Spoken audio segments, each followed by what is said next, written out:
in James Robinson. So we're going to have to be prepared on both sides of the football, and then of course special teams wise, that's going to be the area that could make or break this game. And so we need to make sure we have a great week of prep with our specialists as well. With that, I'll open it up to any questions. For you guys, what was your main focus, the main area of improvement that you guys were stressing in that bye week? I think defensively, coverage was a big emphasis. Some of our man concepts, some of our big zone concepts, but being able to get in and out of each one and utilize them as the rest of the season progresses. From an offensive standpoint, just execution was the number one thing. Coming off the Cal Davis game, it wasn't our greatest execution day, and so I think we wanted to shore some things up moving forward into the season. Did you realize it was kind of just to face that adversity, to have that chance, and then to have that bye week after? Was that valuable for you guys? Do you think like you made good use of it? Oh, I think so. I think we had 4 really good days of it, and we had 4 days where we had some install for Illinois State as well. So I think we got a jump start on improving ourselves, but also prepping to win a football game this coming week. What makes James Robinson so good? Well, I think he's physical, he's powerful. You go back and watch last year's game. He started to have some big rip off some big runs late in the game against us. Tremendous power in him, tough to tackle. If you don't get a chance to make contact with him before the line of scrimmage, he's going to be able to have or has the ability to make a big play or turn what you think is a short run into an explosive play. And I've seen that already this year, being able to outrun DBs from Eastern Illinois, Northern Arizona, and their other opponents. So I think he has a little bit of combination of everything, and then they utilize him in the screen game as well. When you think you have him on third and long, all of a sudden here comes slip screen, and he again, his physicality and his ability to break tackles is critical. Matt, how much their wide receivers, their top 2 being hurt, does that change their offensive look for Saturday? Well, I'm sure it does from their standpoint, of course. With us, we're still planning on seeing their best football. They've had a bye week as well, so I'm sure it came right at the right time, of course, as well. Anytime you're missing your best players, it gives you another opportunity to develop some kids to step in those roles. And I'm sure they'll be ready for everything that we have defensively. But it wouldn't surprise me if this game's played in between the hashes, to a certain extent. How much more emphasis is there on stopping the run now that their 2 top receivers are out? Well, they had James Robinson when they had the 2 top receivers, so we were going to try to stop the run regardless. But there'll be a heavy emphasis on it all week long and all year long. What do you remember about the last trip to Normal? I remember walking into the locker room at halftime and the rest of the staff laughing at me because I had about 4 inches of snow on the bill of my cap. And it was unbelievably cold. So remembrances of the 14 title game, what stands out for you between Illinois State and you guys? The unbelievable drive by Carson Wentz at the end of the game, and then Esley Thornton getting a pick to seal the deal, probably really the last play of the game, and it was fitting. I think and he'd tell you to this day, I just saw him Saturday, that he probably dropped an interception earlier in the day, so he needed to get that one back, probably for himself and for the team. Matt, you've only given up like 5 touchdowns so far in 4 games. Who has? I think you guys have, right? Okay. Yeah. Thank you. Yeah. So, see, coaches don't know. Do you spend a lot of extra time on red zone defense? Just because you've talked about field goals. Chris even said it before. Field goals don't hurt you. I mean, do you spend a lot of time on that extra? We do. Of the 25 days of fall camp, we probably spend 20 days that has some sort of red zone emphasis at some point during the course of practice. Every Tuesday, every Thursday, there's a red zone emphasis as well. We do a lot of it against our own offense when we have the opportunity to, just because we want to see speed on speed, good on good, and it's helped. It's a critical part of the game, and for us to hold people to field goals is big. And it takes away some of the momentum, but also can frustrate them a little bit as well when you're making trip after trip, but you can't seem to get it in the end zone. Part of that success comes into third down defense as well. You guys are ranking really high third down defense, so is Illinois State, but you both also rank really high in third down offense as well. What's a clash like that look like, and do those sort of things kind of stand out to you as a coaching staff when you're preparing for a team? Well, I think the thing that jumps out to you, I don't know the numbers per se. I I would anticipate some of their high numbers of conversions because they're so efficient in the run game on early downs. And so when you're talking about being able to convert 3rd and 3s, 3rd and 2s, you hope you have a higher percentage of converting than if you're sitting in 3rd and 9s. And that's one thing that I'm sure our offense and their offense pride themselves on is being in some short yardage situations on 3rd down. It's going to come down to who can create a tackle for loss or get someone off schedule during the course of the game. That's when we play our best snaps on 1st and 2nd down, it enables us to open up our playbook a little bit on 3rd down and do some different things. Matt, what's the importance of just starting conference playoff with a road win in a tough environment? Well, it's always critical. It doesn't matter if road win or home game. You always want to start conference playoff 1-0. And I routinely have talked to our players about trying to win the first one, and the first game of the year, the first road game of the year, the first non-conference game, the first conference game of the year. However you dice it, if you win the first ones of every year, you have a chance to start the year pretty good. And so this is going to be a big challenge for us.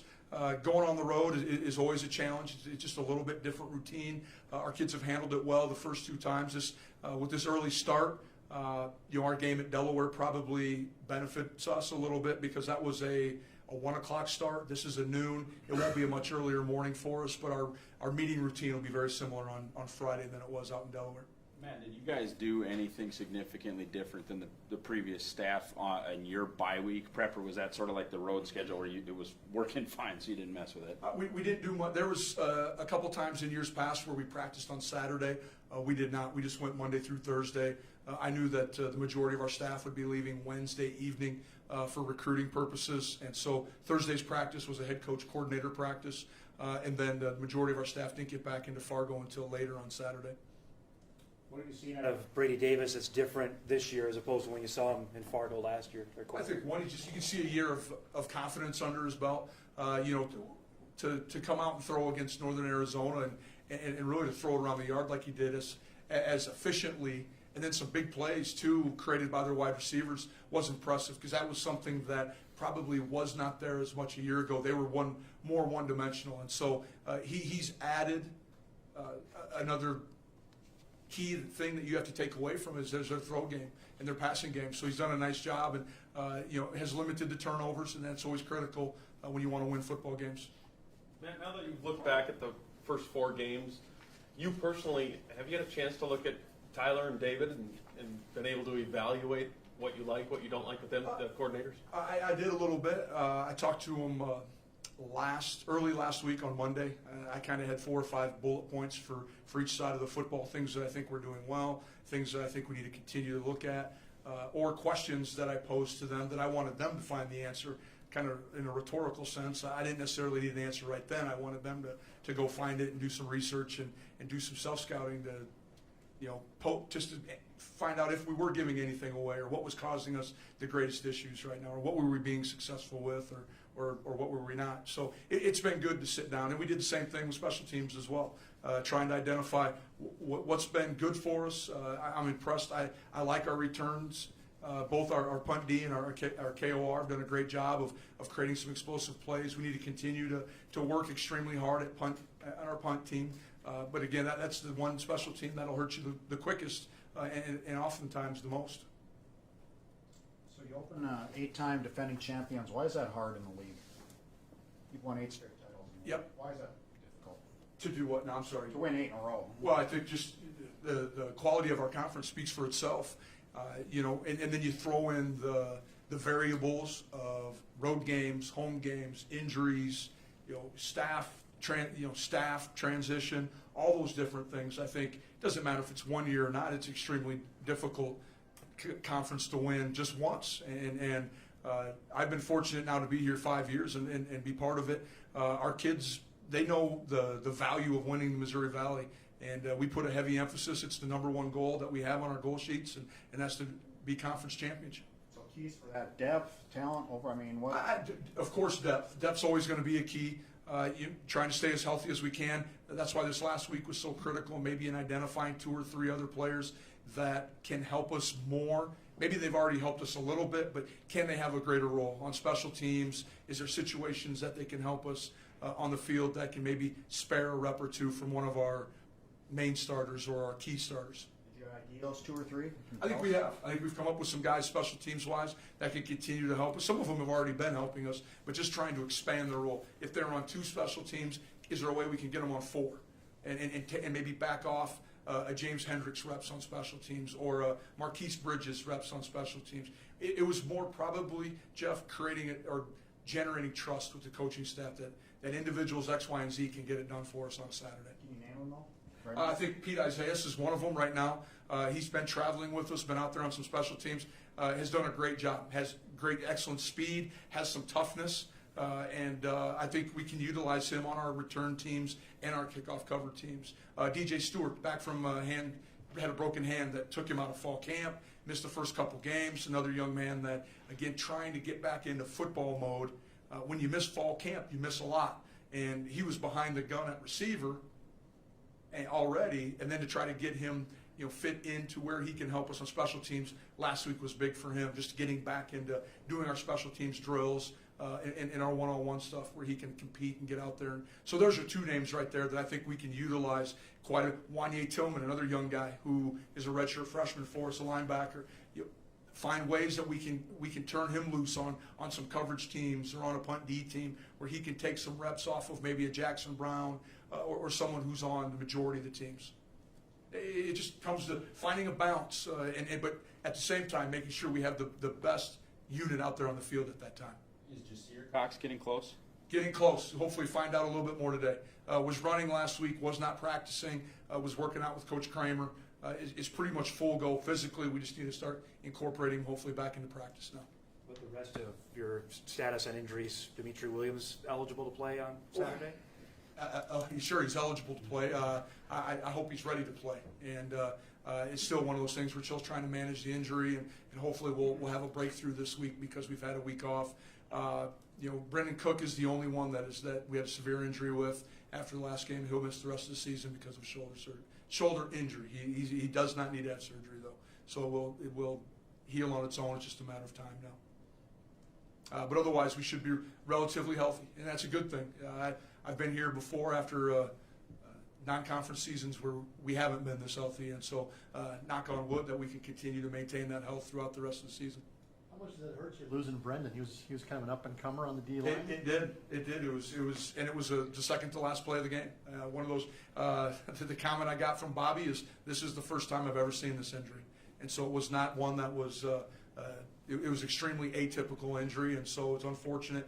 We'll hope to get him. He'll be back ready for spring ball, and like I said, no surgery necessary, but just one of those unique things that happens during the course of a game. And shoulder. Yep. And hopefully we're going to have to, again, we've played and we've utilized a number of different bodies. Jake Cava's going to have to come back and help us. Justice Kelly is going to have to give us some more reps. And so it's going to have to, DN by committee. We all know that Derek Tusk is a unique and special player, but he can't be out there for 50, 60 snaps. Then he becomes average. Do you put any of the red shirts in danger as far as the young defensive ends you have? Not at this time, right now. I think our young defensive ends will continue just to be scout team players. But as you know, those things always can change as the year progresses. Is there a method to the madness with the health, you think? Did you guys do anything different? Is it because you've had so many bodies out there rotating guys? Can you figure anything out, or is it just kind of sometimes luck of the draw how things shake out? I'd hate to speculate. There's certain years that, 2-3 years ago, we were bitten by the injury bug, and every year it seems like there's an injury of the year. I don't know if it has to do with our rotation. I know at certain positions we are playing a lot of people. We are trying to control some reps some way, somehow. I get a long list of who's played what defensively, offensively, and special teams on Sunday. And just as Jeff asked earlier, that's where we try to find other bodies that can fit in and who can execute the technique or has the skill set to be used on special teams or in a situation on defense. So the state of California passes a lot of big players. As a head coach, do you have any comment on that? I don't right now. I heard something quickly on 1660 today, but I moved on. I didn't hear. I'll probably read about it tonight, but I have no comment at this time.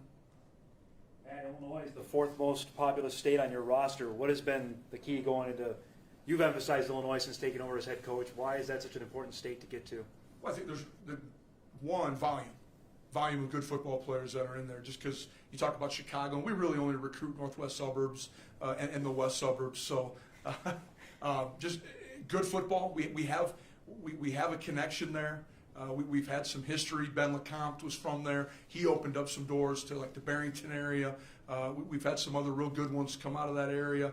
My neighbor, Steve Walker, is from the area, so it's probably another reason why I feel like I need to keep going back to Illinois. But it's been good. Coach Braun does a great job. Joe Klanderman did an outstanding job. And I think the other thing that has been is the ease that those people realize of getting here.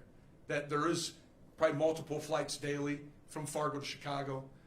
And so you can get back and forth relatively simple or easy. And that does, I think, open up the eyes of some parents when they think about their sons coming up to North Dakota State. How important is it for you guys as a recruiting staff to not let yourselves get down that rabbit hole? That's the second metro that you've mentioned where you don't go in and just recruit the entire area. Frisco, these specific schools, Illinois, these specific spots. You could recruit those forever if you let yourself. You're exactly right. I think I remember. I think there's 400 high schools in the metro area of Chicago. There's no way we couldn't do it justice. And if we tried to recruit it all, we'd recruit nobody.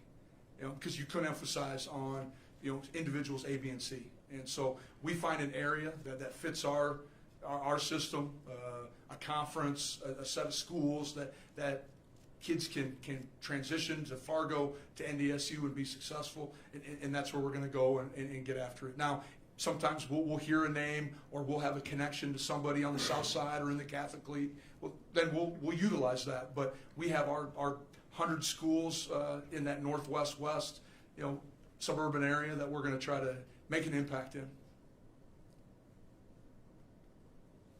All right, thanks, guys.